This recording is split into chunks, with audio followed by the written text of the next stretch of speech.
오늘 본문을 제가 읽어드리겠습니다. 로마서 마지막이죠. 16장 27절 한 절입니다. 지혜로우신 하나님께 예수 그리스도로 말미암아 영광이 세세 무궁토록 있을지어다. 아멘. 사도 바울이 그 유명한 로마서를 마감하고 맨 마지막에 이 한마디 말로 하나님께만 영광을 돌렸으면 또 그런 의도를 가지고 이 마지막을 사실상 마감하는 겁니다. 이런 구절을 저희들이 보면서 그 밑에 구절을 한번 보면 물론 똑같이 로마서 11장 36절이죠. 이는 만물이 주에게서 나오고 주로 말미암고 주에게로 돌아감이라 영광이 그에게 세세 있으리로다. 시편 8편 1절도 여호와 우리 주여 주의 이름이 온 땅에 어찌 그리 아름다운지요 주의 영광을 하늘 위에 두셨나이다. 로마서 마지막 절은 이렇게 보면 하나님 그러면 예수님도 포함이 되고 성령님도 포함이 되고 삼위일체를 가리키는 게 아닌가. 저희들은 일반적으로 하나님 표기하는 그런 데 들어가면 그렇게 생각하기 쉽습니다. 예수님도 하나님이고 성령님도 하나님이고. 그런데 오늘 바울은 여기 보니까 지혜로우신 하나님께 하면서 예수 그리스도로 말미암아 영광이 세세 무궁토록 있을지어다. 조금 다르게 표현을 했죠. 그러니까 분명하게 이 내용으로 보면 성부 하나님에게 성자 예수 그리스도로 말미암아 영광을 세세 무궁토록 돌린다 있을지어다 이렇게 얘기하는 겁니다. 성경 전체를 보면서 하나님이라는 표기 때 삼위일체를 다 이렇게 말씀하는 건지 아니면 나누어 가지고 설명을 하는지 그런 부분들을 여러분들이 이렇게 얼른 아셔야 됩니다. 대표적으로 요한복음 17장 같은 데 가면 예수님께서 중보 기도하시면서 아버지 하나님께 하면서 기도하는 내용들을 보면 확실하게 하늘에 계시는 보좌에 앉아 계시는 성부 하나님에게 성자 하나님이 기도를 드리는 그런 장면입니다.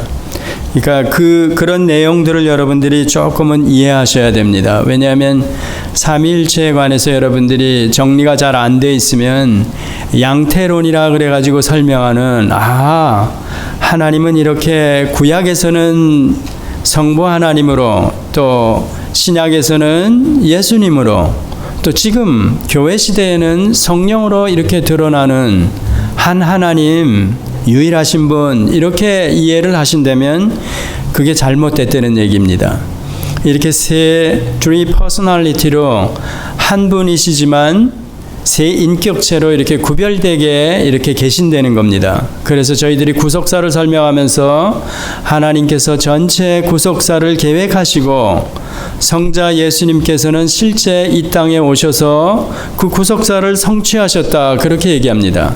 그리고 성령 하나님께서는 그 성부 하나님과 성자 하나님에 의해서 보내신 바 된 성령 하나님께서는 지금 어떤 자들을 중생시키시고 우리 안에 거하시면서 그날까지 그리스도의 날까지 우리를 인도해 가신다. 즉 구속사를 적용시키고 완성시키신다 이렇게 얘기합니다.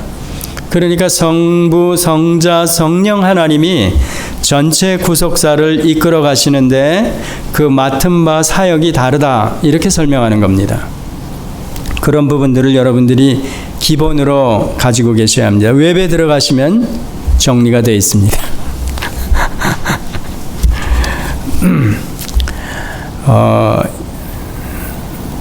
그리스도로 말미암아 영광을 세세 무궁토록 돌린다 있을지어다. 영광이 있을지어다. 영광, 영생, 영원, 영벌 심지어는 이런 것까지 여러분들이 그 개념 이게 이해하기가 사실은 곤란합니다. 그렇죠? 좀 이해가 잘 안 되죠? 영광, 그 밑에 제가 보면 일반적으로 세상 사람들이 이해하는 영광 이 부분을 어떻게 이들이 이해하고 있는가 그랬을 때 사람이나 사물 좀 격이 다르게 뛰어나게 높은 사람이나 어떤 치적이 있는 사람들 아니면 마땅히 그만한 대우를 다른 사람보다 높임을 받아야 될 사람들, 그런 사람들에게 이렇게 우리끼리 영광을 돌린다 혹은 높인다, 그런 의미가 아닌가 이렇게 생각할 수 있습니다. 세상적으로는. 그런데 이 영광이라는 단어 자체가 아까 영생, 영벌, 영원 뭐 이런 내용이 실제로는 하나님에게만 해당이 된다, 이렇게 정리를 하고 계셔야 합니다. 여러분들이 예수를 믿고 기독교 안에, 교회 안에 들어와 가지고 성경을 대하면서 또 진리에 대해서 배워가면서 혼동하시는 부분들이, 어떤 단어의 개념들이 말뜻이 세상에서 사용하던 것과는 교회 안에 들어와 보니까 이게 다른 겁니다. 그러니까 세상에서 이해하던 그런 말뜻을 가지고 용례나 이런 거 가지고 들어와 가지고 그대로 이해하고 계시려고 그러면 이게 안 맞는 겁니다. 그러니까 오늘 이런 내용도 영광, 이게 도대체 뭐야? 이게 무슨 의미야? 세상적으로는 아까 제가 설명한 대로 그대로입니다. 그런데 저희들이 이 실제 의미를 잘 이해할 수가 없습니다. 왜냐하면 그분 자체가, 하나님 그분 자체가 영광이시기 때문에, 거룩하신 분이고 우리가 이해하기 어려운 부분입니다. 그러니까 성경에 보니까 그 영광스러운 분, 영광 가운데 거하시던 그분이 이 낮고 천한 이 땅에 예수 그리스도, 이위 되시는 하나님이 오셨다. 실제로 오셨을 때 그분은 저희들이 봤을 때는 그냥 인간으로 오신 겁니다. 인간, 예수로 이름을 하라. 거기서는 사실상 우리가 어떤 그런 개념을, 이게 영광 중에 오셔야 되는데 초림 때 오신 예수님을 보니까 낮고 천한데 저 베들레헴에 말구유에, 그것도 이름도 예수라 하라, 보통 사람에게 붙여지는 메시아라 그러지 않고, 그렇게 왔으니까 그분의 이 성육신 그 과정을 통해서는 우리가 그리스도의 영광을 아무리 들여다보아도 볼 수가 없습니다. 그런데 그분이 부활하신 이후에, 혹은 변화산에서 여러분들이 아시는 대로 변화산에서 이렇게 변한 그 상태를 보고 제자들이, 베드로가 그랬죠. 여기서 초막을 짓고 살았으면, 그런 어떤 순간에 그분의 본체이신, 본래 히브리서에 가보면 영광의 광채시며 본체 형상이시라 그렇게 얘기하지 않습니까? 그분이 그 변화산에서 그 변모하셨을 때, 그때 잠깐, 그것도 일부 제자 셋이만 알았죠. 그리고 나머지 사람들은 사실상 몰랐습니다. 그런데 구약에 들어가 보니까, 구약을 여러분들이 잘 읽으시면 성부 하나님이 어떻게 영광 가운데 드러나셨는지, 또 인간 중에서 이스라엘 백성들, 그들이 그 하나님의 면전에서, 목전에서 또 하나님을 만났을 때 어떤 반응을 보였는지, 그런 것들을 보면 이렇게 짐작을 할 수가 있습니다. 그러니까 영광이라는 개념 자체는 우리가 지금 이 땅에 살면서는 제대로 사실은 모르는 겁니다. 엄밀하게 얘기하면. 그분의 어떤 실존이나 하나님이 우리에게 직접 보이시려면 실제로는 거룩하신 분입니다. 죄인들이 만약에 하나님 앞에 섰다 이러면 어떻게 된다 그랬죠? 그렇게 공존할 수가 없습니다. 설 수가 없습니다. 왜? 그분은 너무나도 거룩하신 분이고 영광 가운데 빛이시며 모든 것의 근원이 되신 분입니다. 그 자체입니다. 우리가 설명하는, 인간 언어로 설명하는 그 모든 것 자체입니다. 근데 죄인이 그 앞에 설 수 있느냐 이랬을 때 못 쓴다 그랬습니다. 저희들이 성막을 짓는 장면을 위시해 가지고 출애굽기 24장에도 하나님께서 잔치를 배설했다 이랬을 때 죄인인데도 불구하고 하나님께서 그냥 허락해 주신 겁니다. 그 앞에서 잔치 음식을 먹게 해줬다. 그렇지 않고는 죄인인 상태에서 하나님 앞에 만약에 나간다 그러면 다 죽는 겁니다. 그러니까 베드로도 신약에 넘어와 가지고 주여 나를 떠나소서. 왜? 하나님이시니까 그분이, 하나님 앞에서는 죄인들이 설 수가 없고 죽음만이 있을 뿐이라는 겁니다. 그러니까 하나님과 거룩하신 그분과 죄인은 공존할 수가 없다. 그래서 성막을 지을 때 제사제도가 먼저 나오고 이렇게 된 겁니다. 어떤 이 개념이 어려운 건데 사도 바울이 맨 마지막에 이 모든 로마서 내용을 마치면서 지혜로우신 하나님께 예수 그리스도로 말미암아 영광이 세세토록 있을지어다 이렇게 얘기하는 겁니다. 그 자신이 그러니까 이 로마서를 기록하면서도 물론 그렇지만 하나님이 누구신지 이가 아는 겁니다. 이 사도 바울이. 그러면 우리도 최소한도 로마서를 이해하고 있다면 이 사도 바울의 고백에 우리도 한 마음으로 같이 이런 고백을 해야 되는 겁니다. 그런데 영광이라는 개념 자체도 우리는 모르는데, 제대로 모르는데 이런 고백이, 사도 바울의 이런 고백이 같이 나와질 수 있을까 이랬을 때 쉽지 않은 겁니다. 어떤 교회에 가면 그러죠. 하나님께 영광을 돌리자 이런 얘기하면서 영광의 박수도 얘기하고 그런 얘기합니다. 이게 설명이 잘 안 되는 거죠. 제대로 하나님이 누구신지, 그분이 왜 우리가 영광을 돌려야 할 분이고 영광을 받으셔야 하는 분인지 그 설명을 제대로 알지도 못하면서 우리가 하나님께 영광을 돌린다. 그 현장에서 그냥 박수 치는 거, 그거 외에는 사실상 없는 겁니다. 그거 외에는 없는 거죠. 우리 마음 안에서, 심령에서 진정 이분이 누구신지, 사도 바울의 고백과 같이 그리스도로 말미암아 영광이 세세에 있을지어다. 왜 이런 고백을 하는가? 사도 바울이 그랬을 때 우리도 마찬가지 바울과 같은 심정으로 이렇게 고백하는 겁니다. 그러려면 로마서만 가지고 설명하면 복음 또 구원 문제를 어떻게 사도 바울이 설명하고 나서 또 9장, 10장, 11장의 이스라엘 백성들의 구원 문제까지 다 풀고 나서 실천적인 삶에 들어간 다음에 이 모든 것들을 마감하면서 이가 결국은 자기는 물론이고 우리도 전부 다 피조물인데도 불구하고 감히 그 중에서 이렇게 하나님의 은혜를 입어서 이 하나님이 누구신지를 알고 그분께 감히 영광을 돌릴 수 있는 자, 그런 신분이 되었다는 얘기입니다. 그러면 이게 아무나 하나님께 영광을 돌릴 수 있습니까? 여러분이 영광의 박수를 친다고 하나님이 영광을 받으시고 또 여러분이 하나님께 영광을 돌리는 겁니까? 그런 게 아니지 않습니까? 솔직하게 얘기하면 바울과 같은 심령이 되어야 진짜 하나님께 영광을 돌리는 거 아닙니까? 근데 영광이 뭐냐 이랬을 때 우리가 성경적으로 보면 헤롯도 그래서 자기가 그 영광을 차지하려고 그러다가 충이 맞아 죽어버렸죠. 구약에 들어가면 어디 나오죠? 또 그런 사람이 다니엘서에 가보면 느부갓네살 왕, 바벨론 느부갓네살 왕이 뭐라 그럽니까? 그가 두 번째 꿈을 꾸고 나서 이 꿈을 해몽해 줄 사람이 없는 겁니다. 그래서 다니엘이 와가지고 그 꿈을 해몽하는데 내가 이 꿈을 해몽하기가 좀 두렵습니다. 당신에게 이 꿈이 미치지 않기를 원합니다. 그러면서도 꿈을 해몽하고 났습니다. 1년 전이죠. 그런데 이 느부갓네살이 그 꿈 해몽을 들은 이후에 1년 후에 12달 후에 그러면서 다니엘서 4장에 나오죠. 그가 그 왕궁 지붕에 올라가서 큰 도시의 바벨론 성 그 위에 올라가가지고 사방을 돌아보면서 뭐라 그럽니까? 이 모든 것이 내 업적, 내 치적으로, 내 권세로 말미암아 이렇게 이루었다 그러면서 그 위엄과 영광을 하나님께 돌리지 않고 자기에게로 돌려버리는 겁니다. 그러니까 28절에 뭐라고 나옵니까? 그 말이 입에서 떨어지기도 전에 그가 그 꿈이 그대로 적용이 돼서 어떻게 됩니까? 그가 7년 동안을 들녘에 나가서 아침 이슬을 맞아 금수가 돼버리지 않았습니까? 자기에게 돌려버리니까.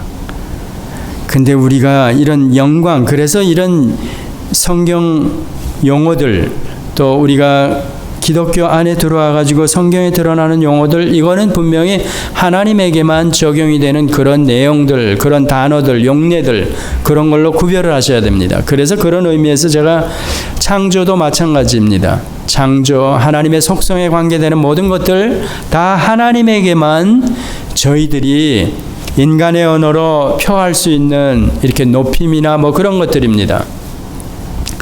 교회 창립 예배 이런 거 잘못된 거죠. 그러니까 그 없는 데서 뭘 시작한다는 건데 사실은 설립 이렇게 얘기를 해야죠. 주님께서 베드로의 신앙 고백, 그 위에 내가 음보의 권세가 이기지 못하는 교회를 세우리라 하면서 그 교회를 세우셨습니다. 그 교회는 또 구약으로 보면 광야 교회라 그래가지고 이스라엘 백성들을 하나님께서 불러내가지고 내 백성을 삼아가지고 보이는 국가, 그러니까 하나님 나라를 예표하는 그 국가 형태를 만드는 거, 그걸 보고 또 구약으로 광야 교회라 이렇게 설명을 합니다. 신약에 와서는 실제적으로 그리스도를 머리로 그 몸에 지체된 자들, 성령에 의해서 부르심을 받아가지고 이제 의인의 신분이 돼서 그리스도와 한 몸을 이룬 유기체가 된 그런 모양새를 가지고 바로 지금 이런 교회들, 그런 교회를 보고 이제 실제적인 교회라 그러는 겁니다. 그 교회는 음부의 권, 사탄이 그 누구가 해할 수가 없는 교회입니다.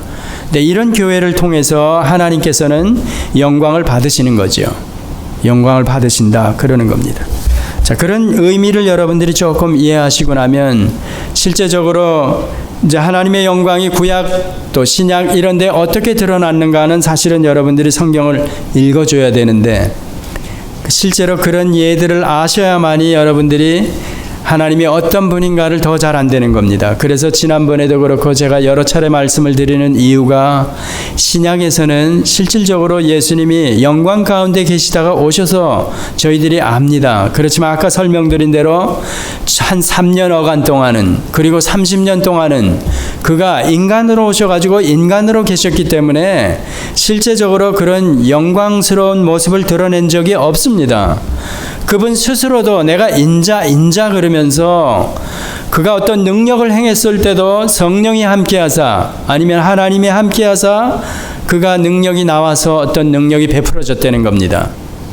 그리고 6개월 전에, 십자가에 죽으시기 6개월 전에 그분이 내가 이제 메시아다 하면서 내가 하나님의 아들이다 공개적으로 이러니까 핍박이 들어왔다 그랬죠. 바리새인이나 장로들을 통해서, 서기관들을 통해 가지고 구체적으로 핍박이 들어오고 6개월 만에 죽으시고 부활하셨다 이렇게 얘기합니다. 그러니까 실제로 영광 중에 계시던 그분이 이 땅에 오셨는데도 실제 하나님이 오셨지요. 그런데 인간으로 왔기 때문에 모르는 겁니다. 사람이 인정을 할 수가 없는 거죠. 지금도 마찬가지. 그분이 어떻게 하나님이신데 인간으로 올 수가 있느냐 이러면서 부인을 하는 사람이 있다 그랬죠. 영지주의 그런 쪽에, 혹은 하나님은 하나님 자체이시기 때문에 초월세계에 계시던 분, 그 발트 신학에서도 그렇게 얘기하는 겁니다. 그분이 유한세계로, 더군다나 죄인의 모습으로 이 땅에 오실 수가 없다, 그렇게 예수를 부인하는 사람들이 있고, 또 한편의 사람은 인간으로 보는 거는 마찬가지입니다. 이 이성을 가지고 생각하는 사람들은 그 요셉과 마리아가 정원한 사에서 태어난 예수, 이름도 예수라고 붙여졌기 때문에 그가 하나님일 수가 없다는 겁니다. 하나님이 될 수가 없다 이렇게 얘기하는 겁니다. 그런데 저희들의 입장에서는 지난번에 복음을 설명하면서 요셉 그 이상은 하면서 그 이상은 아담이요, 그 이상은 하나님이요 그러지 않았습니까?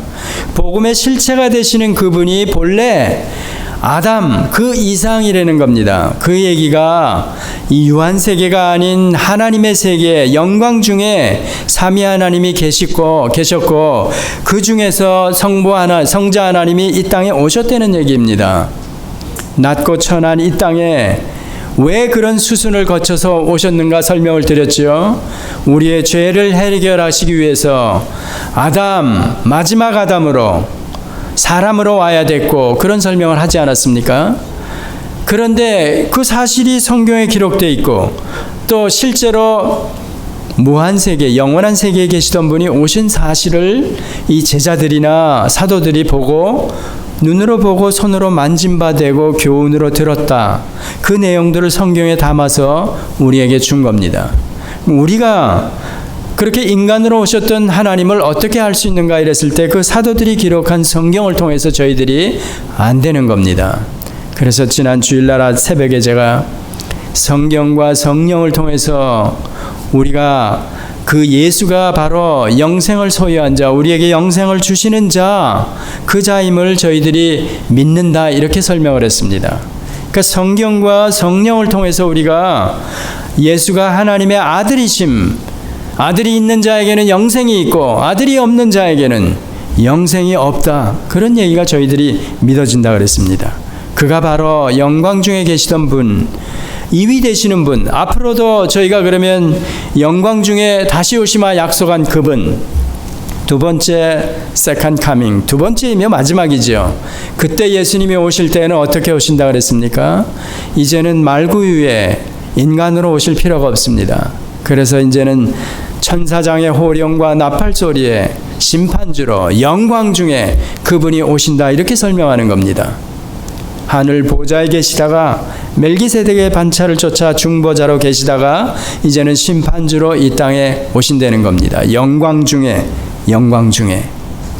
저희들은 이 하나님의 그 실존, 존재 혹은 속성 자체를 저희들이 성경을 돌아보면서 사실상 이렇게 감을 못 잡습니다. 실제로는. 그러니까 이런 것들 때문에 구약에서는 성부 하나님이 실제로 이스라엘 백성들 가운데 임재하셨다, 이렇게 얘기하는 겁니다. 구약을 여러분들이 읽어보시면 성막 지으라 그러고 또 성소, 지성소, 법궤, 시은자, 이 모든 얘기들이 하나님의 임재를 상징하는 거고 실제로 임한 것으로 이스라엘 백성들은 그렇게 믿고 실제적으로 그 앞에서 그래서 범죄했다 그러는 겁니다. 하나님께서 임재했는데도. 저도 그렇게 설명을 드리죠.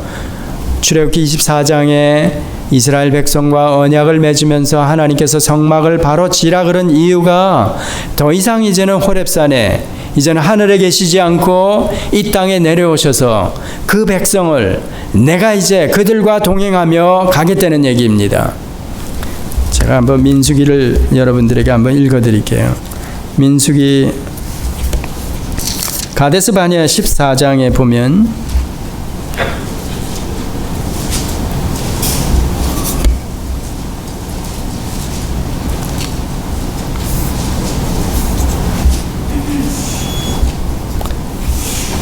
여기 민수기에서도 마찬가지입니다. 출애굽기 32장을 보는 게 더 낫겠습니다. 출애굽기 33장 18절로부터 23절을 보시는 게 더 낫겠습니다.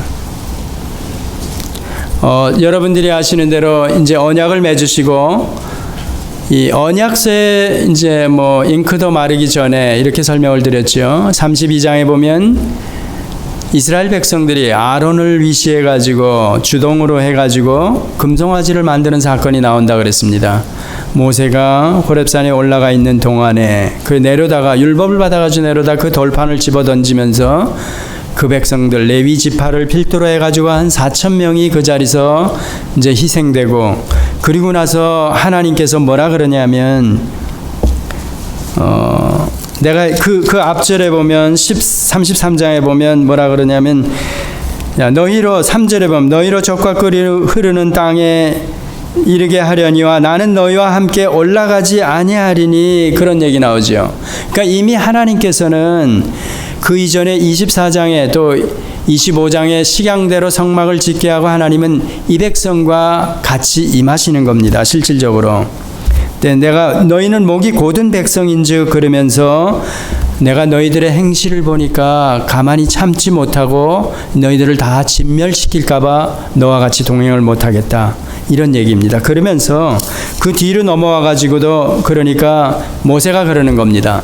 하나님의 영광을 나한테 보여달라. 물론 모세가 여기서 중보 기도를 하면서 하나님께서 본래는 모세를 향해서 이 백성을 다 싹쓸이하라 그랬습니다. 실제적으로는 왜 할 수 있었다 그랬죠? 그게 출애굽기 24장에 이들과 쌍방 언약을 맺었기 때문에 피를 보는 거 아닙니까? 언약을 지키면 복을 받고 만약에 언약을 지키지 않으면 저주와 심판이 따른다. 그리고 이 백성들도 사인을 했다는 겁니다. 그래서 젊은이들이 그 피를 양푼에 담아가지고 반은 백성들에게 뿌리고 반은 제단에 뿌렸다는 얘기입니다. 창세기 17장에 가보면 아브라함과 언약을 맺을 때는 하나님께서 일방적으로, 그 언약은 좀 다릅니다. 재물을 쪼개놓고 아브라함은 잠들게 하고 하나님만 혼자 지나간 겁니다. 그러니까 이 언약은, 아브라함과 맺은 언약은 내가 아브라함이 어떠하든지 내가 이 언약은 지키겠다는 얘기입니다. 그런데 출애굽기 24장의 시내산 언약은, 모세 언약은 이게 성질이 다른 겁니다. 이거는 하나님이 그 아브라함 언약처럼 일방적으로 하나님께서 지키겠다는 게 아니라 쌍방 언약입니다. 언약 당사자끼리 너나 나나 이 언약을 만약에 이 조건을 제대로 지키지 않으면 거기 따른 책임을 져야 된다. 그 얘기입니다. 그 조건이기 때문에 32장에 와가지고 금송아지 사건이 났을 때 하나님께서 모세를 통해서 야, 약속대로 사인하지 않았느냐? 싹쓸이에 내가 너로 말미암아 다시 시작하겠다는 얘기입니다. 근데 모세가 여기서 엎드려가지고 기도하면서 결국은 나중에 뭐라 그럽니까? 18절에 모세가 가로되 원컨대 주의 영광을 내게 보이소서. 물론 하나님께서 그 모세의 기도를 들어주십니다. 그러면서 내려오는 게 여호와께서 가라사대 내가 나의 모든 선한 형상을 내 앞으로 지나가게 하고 여호와 이름을 내 앞에 반포하리라. 나는 은혜 줄 자에게 은혜를 주고 긍휼히 여길 자에게 긍휼을 베푸느니라. 또 가라사대 내가 내 얼굴을 보지 못하리니 나를 보고 살 자가 없음이니라. 여호와께서 가라사대 보라 내 곁에 한 곳에 있으니 너는 그 반석 위에 섰으라. 내 영광이 지날 때 내가 너를 반석 틈에 두고 내가 지나도록 내 손으로 너를 덮었다가 손을 거두리니 내가 내 등을 볼 것이요 얼굴은 보지 못하리라. 자, 이렇게 하나님이 영광 중에 그 광채가 너무, 그러니까 저희들이 이렇게 감히 짐작을 못하는 겁니다. 그분 자체가 영광 가운데 거하시고, 그러니까 이런 분에게 저희들이 영광을 돌린다는 게 결국은 저희들이 생각하는 게 아니고 하나님이 원하시는, 그래서 고린도전서 10장 같은 데도 가보면 너희가 먹든지 마시든지 무엇을 하든지 다 하나님의 영광을 위해서 하라. 오늘 에베소서 마찬가지요. 우리를 하나님께서 창세 전에 그리스도 안에서 예정하사 선택해서 구원하신 이유가 영광의 찬송이 되게 하기 위해서 그렇다는 겁니다.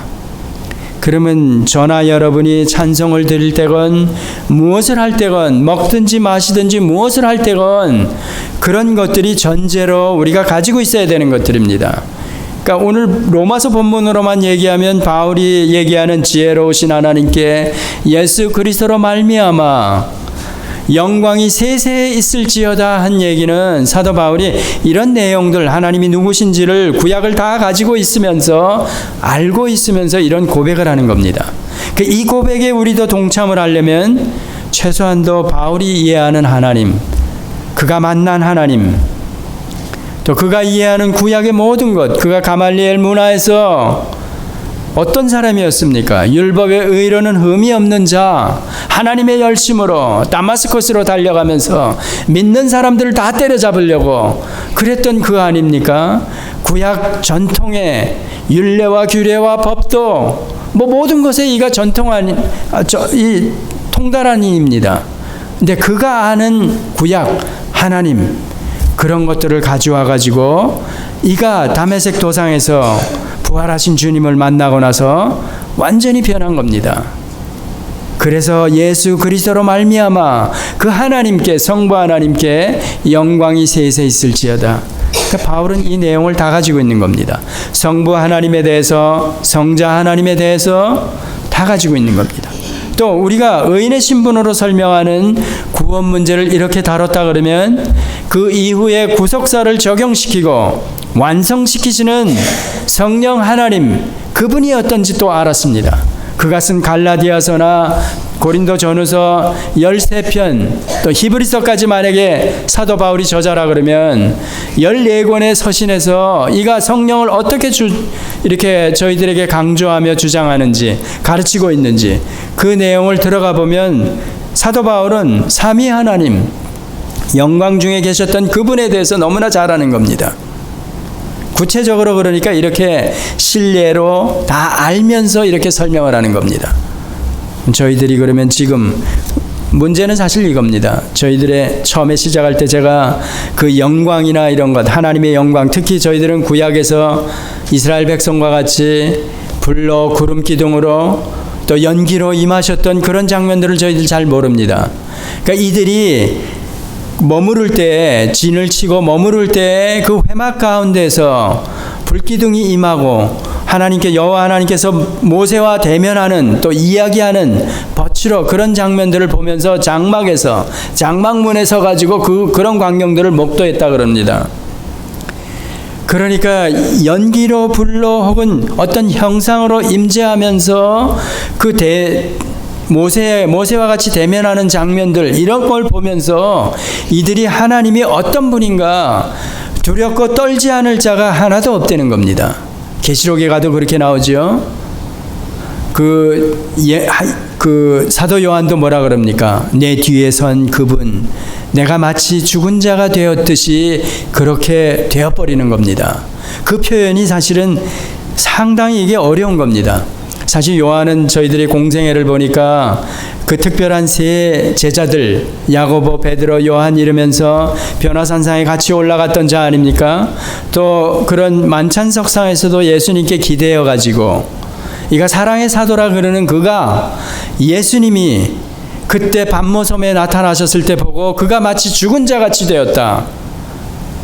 흰 옷을 입고 그렇게 나타나셨는데 그분을 보시고 마치 자기가 죽은 자와 같이 되었다.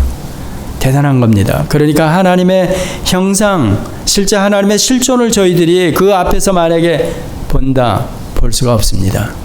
실제로는. 그래서 아까 출애굽기 33장에도 모세를 하나님이 손으로 직접 덮으시고 보지 못하게 하고 틈새에서, 바위 틈새에서, 그리고 지나가신 다음에 등만 보게 하신 겁니다. 하나님이 얼마나 전능하시며 또 그분이 창조주이시며 무소부재하신 분이며 그분이 얼마나 사랑과 긍휼이 또 자비가 많으신 분이신지, 이런 것들 인간의 언어로 저희들에게 전해주는 그런 내용들을 저희들이 제대로 감을 못 잡는 겁니다. 그런데 성경을 여러분들이 자주 읽으시면, 성경을 자꾸만 읽으시면 이 하나님이 누구신지, 이 영광 가운데 거하셨던 그분, 또 그분을 저희들에게 역사 세계 안에서 보여주셨던 그런 장면들을 가지고 제가 이제 어떻게 구체적으로 하나님께 영광을 돌릴 수 있는지, 이런 것들을 저희들에게 가르쳐 준다는 겁니다. 교회 모여서 이 허물이나 티끌, 악한 것, 이런 것들은 티끌만한 것도 거기에 공존할 수가 없는 그런 하나님의 세계에 저희들이 이제 간다는 겁니다. 이미 이 땅에서 거기에 들어가 있는 자의 신분을 얻은 자라는 겁니다. 그래서 우리를 보고 성도라 그러고, 성도는 곧 하늘 시민권 가진 자다, 이렇게 설명하기 때문에 우리가 이 땅에 살면서 부분적으로나마 하나님의 영광을 드러내는, 하나님께 영광을 돌리는 그런 삶을 살아가야 된다. 자신 있습니까? 하나님께 영광을, 먹든지 마시든지 무엇을 하든지 다 하나님께 영광을 돌려라. 그러면 여러분이 구체적으로 이제 제가 어떻게 살아야 되는지 다른 얘기 할 필요가 없지 않습니까? 제가 형제를 보고 나가라, 구약식으로 표현하면 그러면 그게 영광을 돌리는 겁니까? 아니죠. 그러면 제가 어떻게 살아야 되는가? 가정에서는 어떻고, 사회에서는 어떻고, 직장에서는 어떻고, 지금 저에게 주어진 삶, 이 삶이 언제까지인지 모르지만 하나님이 허락하신 삶을 사는 동안에 어떻게 영광을 돌리고 살아야 되는가, 이 고민을 매일 하게 되는 겁니다. 매일매일 이 고민을 하고 살아가야 된다는 겁니다. 실제로 그렇게 살아가야지. 그렇지 않으면 언제, 어느 시간 주님께서 임하실지 우리는 아무도 모른다는 얘기입니다. 내일 일을, 앞으로 1시간 이후에 되어질 일들을 여러분들이 아십니까? 모르지 않습니까?